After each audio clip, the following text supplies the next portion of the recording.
பரவாயில்லையே, அவனுக்கு கொஞ்சம் நல்லாவே ஸ்ட்ரென்த் இருக்கே. எப்படி என்னோட ஸ்பெல் எல்லாத்தையும் தாக்கு பிடிச்சான்னு சொல்ல நம்ம ஹீரோ.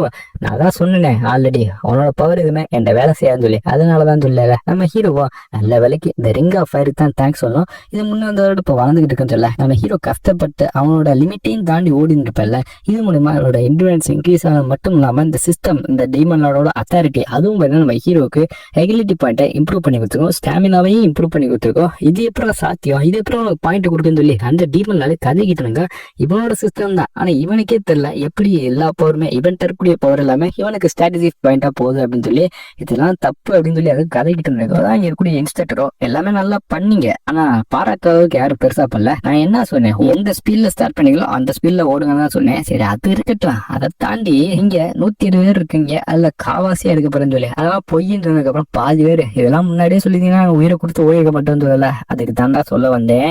நான் என்ன சொன்னேன், எல்லாருமே ஓடுங்க, நான் எப்ப நிப்பாட்டுன்னு சொல்லணும் அப்ப நிப்பாட்டுன்னு சொல்லி. ஆனா எல்லாருமே உங்களோட ஃபுல் பொட்டன்ஷியலை யூஸ் பண்ணல. எல்லாமே அப்பப்ப ஸ்பீடா வரீங்க, அப்பப்ப கம்மியா வரீங்க. இப்ப இல்லாம ஓடுறது, ஓடுனா ஒண்ணு கரெக்டா ஒரே ஸ்பீட்ல மெயின்டைன் ஆகி ஓடணும். அப்படி பண்ண ஒரே ஒரு ஆள் நம்ம ஹீரோ மட்டும் தான் இருந்திருப்பேன். அதுல ஒரே ஒரு எக்ஸப்ஷன் சொல்லி நம்ம ஹீரோ மட்டும் தான் சொல்லி இருப்பாங்க. மற்ற ஆட்கள் எல்லாத்தையும் திட்டி இருப்பாங்க. முக்கியமா இந்த பேரன் அதெல்லாம் ஆறா யூஸ் பண்ணி ஓடி இருந்திருப்பேன். அவனெல்லாம் இப்பெல்லாம் பண்றது சீட்டிங் சமான்னு சொல்லி இருப்பாங்க. நம்ம ஹீரோ டவுன் பரவாயில்ல இந்த டெஸ்ட்டை பாஸ் பண்ணிட்டேன், ஆனா இனிமேல் கூட்டி டெஸ்ட்டை பாஸ் பண்ணி என்னன்னு தெரியலன்னு சொல்லி நம்ம ஹீரோ டவுனுக்கு கிண்டலா பேசிட்டேன். இதுக்கப்புறம் தான் உங்களுக்கு ஒரு முக்கியமான விஷயம், நான் அடுத்து உங்கள யாரு அபிஷியல் ட்ரெயின் யாருன்ற முடிவு பண்ண போறேன். அது சாதாரணமா முடிவு பண்ண போறது கிடையாது, ஒரு டெஸ்ட் வச்சுதான் முடிவு பண்ண போறேன். அது கிட்டத்தட்ட 6 மாசத்துல நீ நடக்க போகுது. அந்த டெஸ்ட்ல டாப் ட்ரெயினிங் தான் சூஸ் பண்ணேன், அவங்க தான் அஃபிஷியல் ட்ரெயினியா இருக்க போறாங்கன்னு சொல்லி இங்க இருக்கக்கூடிய இன்ஸ்ட்ரக்டர் எல்லாத்தையும் சொல்லியிருப்பாங்க. இப்ப நீங்க உங்களுக்கு கொடுத்த ரூம் போகலாம். அந்த ரூம் எல்லாமே ரொம்ப ரிச்சா இருக்கும், எல்லாருக்குமே ஸ்பான்சர் இந்த கிங் தான் சொல்லி இவங்களுக்கு ரூம் எல்லாம் கொடுத்துருப்பாங்க. இங்க கிங்கே ஸ்ட்ரெயிட்டா வந்திருப்பாரு. என்ன நீங்க சுத்திக்கிட்டு இருக்க எல்லாத்தையும் பார்த்துட்டேன்னு சொல்லாம அதை பத்தி நீ என்ன நினைக்கிறீங்க கேட்கல, அதான் நீயே பாத்தியே நீயே சொல்லலாமே அப்படின்னு சொல்ல அந்த கிங்க கொஞ்சம் அமைதியா இருந்திருப்பாரு. இப்பதான் இன்ஸ்ட்ரக்டர் சொல்றாங்க, இங்க பேரனும் அந்த ஒயிட் பொண்ணு அவங்க தான் ரொம்ப டேலண்ட், அவங்களுக்கு தான் எதிர்காலம் நல்லா இருக்குன்னு நான் நினைச்சேன். அவங்களோட ஃபியூச்சர் மட்டும் தான் என்னால பார்க்க முடிச்சு, ஆனா உன்னோட பேரோட ஃபியூச்சர் என்னால பார்க்க முடியல. அது எப்படி தெரியுமா இருக்கு, உன்னோட ஃபியூச்சர் நீ எப்படி இருக்க, எந்த அளவுக்கு பவர் வச்சிருக்க அப்படின்றத என்னால கணிக்க முடியல. பத்தியா அப்படிதான் இருக்கு உன் பேரும், நீ கிட்டத்தட்ட அப்படிதான் இருக்கீங்க. அவன் ஓடுனதை என்னால நம்பவே முடியல. அவனோட ஸ்டாமினா எப்பயும் நின்று போச்சு, இருந்தாலுமே அவன் ஓடுன. எனக்கு தெரிஞ்சு எதுவே அவன் சூப்பரா இருக்க போகுன்னு சொல்ல, நீ சும்மா ஏதாச்சும் சொல்லிட்டு இருக்காத, நீ உன் வாழ்க்கைய இப்படியே வாழணும்னு நினைச்சுக்கிட்டு இருக்கேன். இவங்களோட எனர்ஜிக்கு ரூன் ஆனதுக்கு அப்புறம் இவங்க இந்த மாதிரி இன்ஸ்ட்ரக்டரா இருந்திருப்பாங்க. உன் வாழ்க்கையை எப்படியே நீ வாழ போறிய, ரெஸ்பான்சிபிலிட்டி எடுத்துக்க மாட்டேன்னு சொல்லி இங்க இருக்கக்கூடிய பெருசும் போயல, கண்டிப்பா ரெஸ்பான்சிபிலிட்டி எடுத்துக்குவேன். அதுக்கு தான் இதுக்கு மேல எல்லாத்தையும் பாத்துக்கிறதுக்கு எனக்கு ஒரு ஆள் கிடைச்சிருச்சுன்னு சொல்லி இவங்க நம்ம ஹீரோ தான் சொல்லிப்பான். அவனுக்கு இது ரொம்ப கற்பனை கோட்டை கட்டாத, இது எல்லாமே ஒரு கோயின்சிடன்ஸ் சொல்லி அங்கே இருக்கக்கூடிய பேச சொல்லியிருப்பாரு. இது கோயின்சிடன்ஸ்னா நீ நடிக்கிற, உனக்கே நல்லா தெரியும் சொல்லி இவங்க சொல்லியிருப்பாங்க.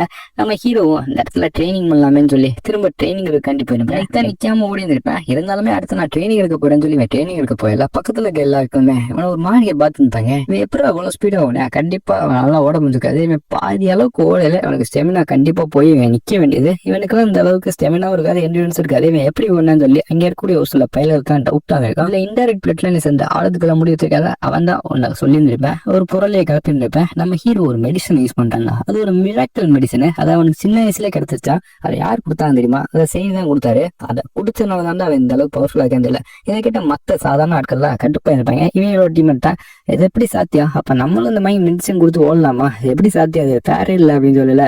இப்பதான் இங்க இருக்கவங்க சூரிய தீவிரமாக்கியா அப்படியா அவங்களுக்கு அந்த விஷயமும் தெரிஞ்சிச்சு. இப்ப என்ன பண்ண போறீங்க, அவனை சும்மா பண்ண போய்க்கலாம், அவன் உங்கள்கிட்ட வாய் வேற பேசியிருக்கேன், அவன் ஏதாச்சும் பண்ணணும்னு சொல்ல நம்ம ஹீரோவை வெயில அடிச்சு லாக் பண்ணிருப்பாங்க. ஏண்டா எவ்வளவு தெனாவிட்டு இருந்தா மெடிசனை குடிச்சு நீனும் ஓடி இருக்க, அப்ப நாங்களாம் இழுச்சுவாங்களா, நாங்களாம் கஷ்டப்பட்டு ஓடுவோம், ஸ்டெமினாவெல்லாம் எல்லாத்தையும் யூஸ் பண்ணி, நீ மட்டும் நேக்கா மெடிசனை குடிச்சு டர்ட்டி டிக்லாம் யூஸ் பண்ணிக்கிட்டு இருக்க அப்படின்னு சொல்ல நம்ம ஹீரோக்கும் இவன் என்ன லூசு மாதிரி பேசிட்டு இருக்கேன், என்னடா வேணும் உங்களுக்கு அப்படி கேட்கல, என்ன வேணுமா, ஏண்டா நான் 3 பேர் உன்னை இப்படி தூக்கி அடிச்சு போட்டிருக்கான், என்ன வேணும்னு கேட்டிருக்கேன், எங்களுக்கு மூஞ்சி அடிச்சு பொழக்கணும், இந்த மாதிரி சீட்டிங் பண்றவங்க எல்லாம் எங்களுக்கு சுத்தமா பிடிக்காது, அதனாலதான் வந்திருக்கோம் சொல்லி இங்க ஒரு ஆனந்த முடி வச்சிருந்தால அவன் ரொம்ப சவுண்ட் விட்டு இன்ஸ்ட்ரக்டர் இல்ல யாரும் இல்ல, அதனால நல்லா அடி வாங்கிக்கன்னு சொல்ல நம்ம ஹீரோ டாங்க கூட அடி பண்ணோம். நீ ஃபியூச்சர்ல உன் பாடியை நான் கண்ட்ரோல் பண்ண போறேன், இவங்கிட்ட எல்லாம் போய் அடி வாங்காத, என்னோட உதவி வேணுமா, உன்னோட பாடியை என்ன ஹேண்ட் ஓவர் பண்ண சொல்ல நம்ம ஹீரோ அவன் அடிக்கிறதுக்கு முன்னாடி இவன் அடிச்சா மூஞ்சியை பேத்துருப்பேன். இப்ப அடி வாங்கினதுக்கு அப்புறம் இங்க கூட டீமனுக்கு சாக்கா இருந்திருக்கும். அப்ப அடிச்சு நாக் அவுட் ஆன மாதிரி இருந்திருப்பேன். சரி பேசலாம் தானே வந்திருக்கீங்க, பேசிக்கலாமான்னு சொல்லி நம்ம ஹீரோ வெறியா இருந்திருப்பேன். இங்க இன்னொருத்த அடிக்க வந்து அவனே அடி, ஏற்காப்புல இருக்க இன்னொருத்தனே அடி, இப்படி அடின்னு அடிச்சு 3 பேர்த்தையும் பறக்க விட்டுருந்தேன். நம்ம ஹீரோ அங்கே அடி வாங்கின ஒருத்தனா இதெல்லாம் நிப்பாட்டிக்கிட்டா என்னால முடியலடா, மூச்சு வாங்க கூட முடியலடா அப்படின்னு சொல்ல நம்ம ஹீரோ கையிலே ஏறிக்கிட்டு அப்புறம் இன்னொரு விஷயம் கேட்கணும்னு நினைச்சேன். என்ன அது கேளுப்பா அப்படின்னு சொல்ல. இப்ப இங்க வந்து பிரச்சனை பண்ணீங்களே, இது எல்லாத்துக்கும் காரணம் அந்த பேர் என்னன்னு கேட்கல. சேச்சா அப்படிலாம் இல்ல, நான் அந்த மாஸ்டர் கூட தான் சுத்திட்டு இருக்கோம். ஆனா அந்த மாஸ்டர் உங்களை பத்தி எதுவுமே சொன்னது இல்ல, அவர் ரொம்ப நல்லவர்னு சொல்ல நம்ம ஹீரோ இப்பதான் யோசிச்சு பாரு. பரவாயில்ல, அந்த பையன் என்னதான் என் மேல வெறுப்பு காட்டாம இந்த மாதிரி கேவலமான ட்ரிக்லாம் யூஸ் பண்ணலன்னு சொல்லி. சரி இனிமே என்கிட்ட பேசணும்னு நினைச்சீங்கன்னா உங்களுக்கு பேசுறதுக்கு எந்த கண்டக்ட் இருக்காது, வாய் இருக்காதுன்னு சொல்லி நம்ம ஹீரோ அடிச்சு அவங்கள ஓட விட்டு வந்தப்ப இது எல்லாத்தையும் தூரத்தை வந்து இங்க இருக்க இன்ஸ்ட்ரக்டர் அவங்களும் பார்த்துப்பாங்க. பரவாயில்லையே, இந்த பையன் நல்லாவே டேலண்டாவும் இருக்கேன், ஸ்டெமினா எல்லாமே இருக்கு, அப்புறம் எதுக்காக இவனை வீக்னு சொல்றாங்க, இவனுக்குள்ள ஒரு ஹிடன் டேலண்ட் இருக்கு, இவன் ஒரு 100 சொல்லி இவங்க வாட்ச் பண்ணி இருப்பாங்க.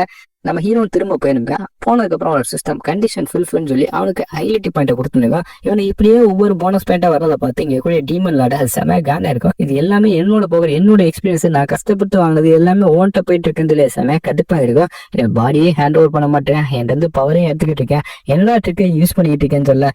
இப்பதான் நம்ம ஹீரோவோ நான் எந்த ட்ரிக்கையும் யூஸ் பண்ணல, உன்னை இப்படி பேச விட்டுக்கிட்டு இருக்கதே பெருசு, அதனால கொஞ்சம் அமைதியா இருக்கேன்னு சொல்ல. இது நல்லா யோசிச்சு பார்த்துட்டு சரி ஒரு பெட் வச்சுக்கலாமா, ஒரு விராட் பெட்னு சொல்லி இது அதுக்கு ஒரு பிளேயரெல்லாம் வச்சு நம்ம ஹீரோட்ட ஒரு பெட் வச்சுருக்கோம். அது என்னன்னா இதோட எக்ஸ்பீரியன்ஸ் எல்லாத்தையும் கொடுக்குறதா சொல்லியிருக்கோம். +2 கொடுக்கும் எல்லாத்துலயும், எகிலிட்டி ஸ்ட்ரென்த் எல்லாத்துலயும் 2 பாயிண்ட் இது கொடுத்துரும். ஒருவேளை நம்ம ஹீரோ அந்த பெட்ல தோத்து போயிட்டோன்னா இதோட ரேஜ் இருக்குல்ல அதையும் அப்சர்வ் பண்ணி ஆகணும். அது 10 பாயிண்ட் அப்சர்வ் பண்ணி ஆகணும். அந்த ரேஜ் அப்சர்வ் பண்ணிட்டானா இவனுக்கு நிறைய பிரச்சனை இருக்கு. சரி அந்த பெட்டோட கண்டிஷன் என்னன்னு கேட்டீங்கன்னா, இப்ப டாப் ட்ரெயினியா அந்த இன்ஸ்ட்ரக்டர் எடுக்கிறேன்னு சொல்லியிருப்பாங்க ஒரு சில ஆட்களை, அதுல நீனும் வரணும் அப்படின்னு சொல்ல.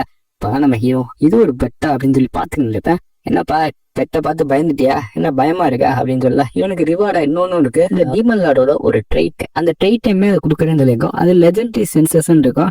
என் தெரியக்கூடிய ஒரு ட்ரைட் அவனை கொடுக்க போறேன். ஆனா அந்த மேக்ஸ் லெவல்லாம் இருக்காது. டீமன் லார்டுக்கு எந்த அளவுக்கு பவர் இருக்கோ அந்த அளவுக்குலாம் பவர் அதுக்கு இருக்காது. அது ஓரளவு கம்மியா தான் இருக்கும், ஏன்னா ஒன்னொரு லெவல் இன்ஃபீரியரா இருக்கு. அதனால அந்த அளவுக்கு ஏத்தாப்புலதான் அந்த ஒரு பவர் இருக்கும் அப்படின்னு சொல்ல. நம்ம ஹீரோ அந்த ரேஜ் பெனால்ட்டி என்ன பண்ணுவேனே அப்படின்னு சொல்ல. அந்த ரேஜ் பெனால்ட்டி உனக்கு ஒன்றும் பண்ணாது, என்ன உன் பாடியை அதை ஈஸியா கண்ட்ரோல் பண்ண வைக்கிறதுக்கு உதவும் சொல்ல.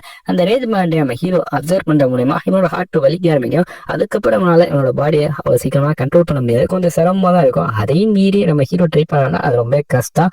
நமக்கெல்லாம் கண்ட்ரோல் பண்ணிட்டு இருக்க முடியாது. இது ஈஸியா உன்னோட பாடியை கண்ட்ரோல் பண்ணி டேக் ஓவர் பண்ணிடும்.